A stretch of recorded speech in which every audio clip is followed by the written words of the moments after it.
এখন আমাদের মাঝে সংগঠনের পক্ষ থেকে সংগঠনের সাংগঠনিক সচিব এবং সমন্বয়ক জনাব মোহাম্মদ আতিকুর রহমান রুবেল ভাই আমাদের সংগঠনের পক্ষ থেকে কিছু আলোচনা রাখবেন, আমাদের কিছু অনুভূতি, আমাদের কিছু দাবি তুলে ধরবেন।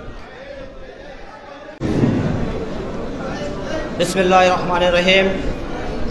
আশিকিনী আউলিয়া ঐক্য পরিষদ কর্তৃক আয়োজিত আজকের এই সেমিনারের সম্মানিত সভাপতি মহান সুরেশ্বর দরবার শরীফের গদিনিশীন পীর জনাব সৈয়দ আলম নুরে আল সুরেশ্বরী, আমাদের মাঝে প্রধান অতিথি হিসেবে উপস্থিত আছেন বাংলাদেশের রাজনীতির সবচেয়ে সিনিয়র নেতা, কেন্দ্রীয় 14 দলের সমন্বয়ক এবং মুখপাত্র, বাংলাদেশ আওয়ামী লীগের উপদেষ্টা পরিষদের অন্যতম সদস্য, ঝালকাঠি থেকে বারবার নির্বাচিত জাতীয় সংসদ সদস্য, সাবেক সফল খাদ্য শিল্পমন্ত্রী, বাংলাদেশ জাতীয় সংসদের শিল্প মন্ত্রণালয় সম্পর্কিত স্থায়ী কমিটির মাননীয় সভাপতি জননেতা আলহাজ আমির হোসেন আমু মহোদয় আমাদের মাঝে উপস্থিত আছেন।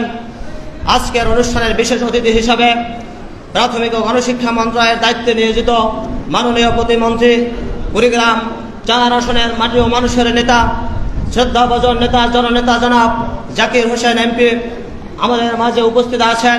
আশিকিনী আউলিয়া ঐক্য পরিষদের কেন্দ্রীয় নেতৃবৃন্দ, সুধীবৃন্দ, আসসালামু আলাইকুম। সাংবাদিক ভাইরা, আমি 1 মিনিটে আমার বক্তব্য শেষ করব। আমি ধন্যবাদ ও কৃতজ্ঞতা জানাই আজকের প্রধান অতিথি জাতীয় নেতা জননেতার প্রতি। তিনি এই সংগঠনের পক্ষ থেকে সভাপতি আমাকে দাওয়াত দেওয়ার দায়িত্ব দিয়েছিলেন। আমি দাওয়াত দেওয়ার সাথে সাথেই তিনি গ্রহণ করেছে এবং অনুমতি দিয়েছে এবং রাষ্ট্রীয় কাজে ব্যস্ত থাকার পরেও আমাদের এই অনুষ্ঠানে সময় দিয়েছেন। এজন্য আন্তরিকভাবে ধন্যবাদ জানাই, কৃতজ্ঞতা জানাই। এবং আমাদের প্রধান অতিথি সাথে সাথে আমার বিশেষ অতিথি মহোদয়কে দাওয়াত দিলাম। তিনি রাষ্ট্রীয় কাজে দেশের বাইরে যাবে, তারপরেও জনাব আজকের প্রধান অতিথি মহোদয়ের কথা শুনে বলেছে যেহেতু আমু ভাই থাকবে অতএব আমি এখানে থাকবো, তাই তিনি আজকে বিদেশ সফর একদিন চেঞ্জ করেও আজকে আমাদের মাঝে উপস্থিত হয়েছেন। এজন্য বিশেষ অতিথি মহোদয়কেও আমি ধন্যবাদ ও কৃতজ্ঞতা জানাই। আমি আজকে এই সংগঠনের সহ সাংগঠনিক সম্পাদক, সেই হিসেবে এই সংগঠনের পক্ষ থেকে আজকের আমাদের প্রধান অতিথি জাতীয় নেতা জননেতার প্রতি একটি দাবি রাখবো। সেই দাবিটি হলো আশিকিনী আউলিয়া ঐক্য পরিষদ 1990 সাল থেকে প্রতিষ্ঠিত হয়ে মহান সুরেশ্বর দরবারের তৎকালীন পীর জান শরীফ শাহ সুরেশ্বরের আওলাদ জালাল নুরি আফি আনহুর নেতৃত্বে এই সংগঠনটি 1990 সালে প্রতিষ্ঠিত হয়ে আজকে পর্যন্ত আজকে সভাপতি আলম নুরি আল সুরেশ্বরের নেতৃত্বে দেশব্যাপী বাংলাদেশের বিভিন্ন দরবার খানকায়ের প্রতিনিধি নিয়ে এই সংগঠনটি গঠিত হয়েছে এবং এই সংগঠনের কাজ হলো এই জঙ্গিবাদ নির্মূল এবং মানুষ যাতে ভালো পথে চলতে পারে।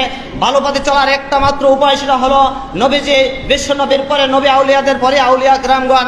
সেই আউলিয়া কেরামগণ যে আমরা জানি খাজা আজমিরের খাজা বাবা, সিলেটের শাহজালাল বাবা, সুরেশ্বরের জান শরীফ শাহ সুরেশ্বরী, শাহ আলী বাবা সহ যত আউলিয়া কেরামরা আছে তারাই বাংলাদেশের উপমহাদেশ তথা বাংলাদেশের এই ইসলাম ধর্ম মুসলিম ধর্ম প্রসার ঘটানোর ভূমিকা রেখেছে। তাই আজকে আমি মনে করি এই সংগঠন প্রত্যেকটা দরবার খানকায় ওনাদের তাফসীরের মাধ্যমে, ওনাদের প্রচারণার মাধ্যমে আমাদের বিপথে যারা আছে, ইসলাম ধর্ম থেকে বিপথে যারা আছে তাদেরকে